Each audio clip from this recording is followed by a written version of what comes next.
I want to remind you, some of you might remember this, but I caught a lot of heat back in 2009 and 2010 and maybe even into 2011 when I learned how the IRS was going to collect fines from people on Obamacare. You pay a fine if you don't get a insurance policy.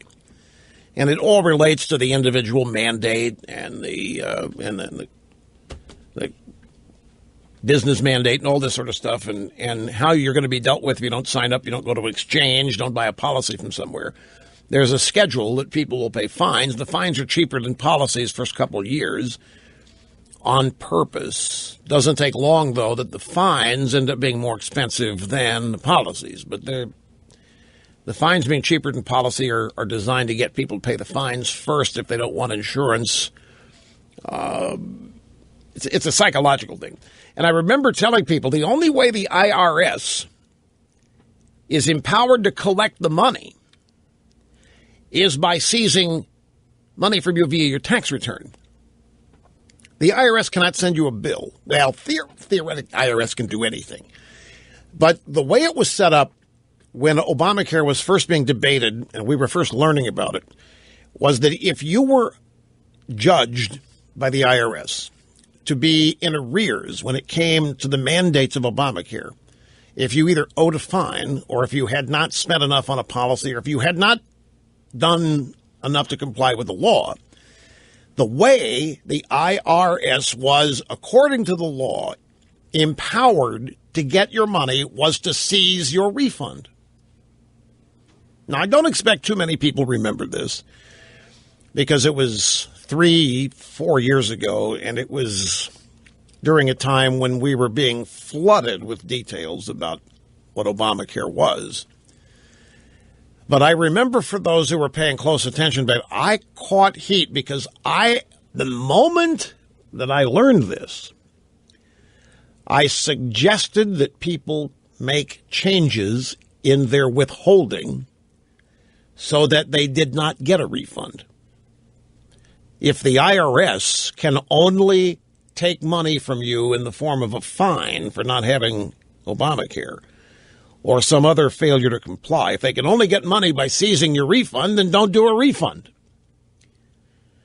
And you can do that by adjusting your withholding and have less money withheld. I mean, the reason you have a big refund 9 out of 10 times is because you are allowing too big a deduction from your pay every week or 2 weeks, however often you get paid.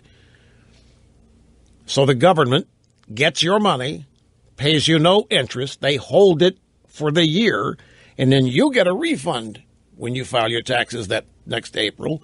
And you think, well, man, look at this, $1,500 refund. Look, and you start bragging to everybody how you screwed the government and how you pull one over on them.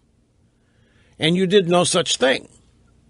And I caught grief for suggesting all of this. I caught a lot of grief. People telling me, you don't understand people's situations, Rush. People need those refunds. It's the only time in the year they ever have that much cash on hand at one time. And the economy needs that money, Rush, because that's how people go out and buy mufflers and refrigerators and big screens and so forth and so on. All of that I understand. I understand the allure of having a check for $800, $1,200, $1,500, $2,000 in one lump. And I understand how you don't want to give that up, but you are denying yourself disposable income during the year in order to have that big check. In effect, you're in an enforced savings plan at zero interest. And the bank, once a year, gives you the money back at no interest. And that's the IRS and your tax refund. And if you have a refund and if you haven't complied with Obamacare and they find out about it, your refund is where they're going to collect. And it is being estimated already that a lot of people who are expecting a refund this year are not going to get it for a host of reasons. And there's going to be a lot of anger about this. But there's not going to be anything anybody can do because it's the IRS. All I can do is get mad. So here comes Obama with free community college. You see how it works? Dear leader is offering something in return in exchange for taking your money and calling it free.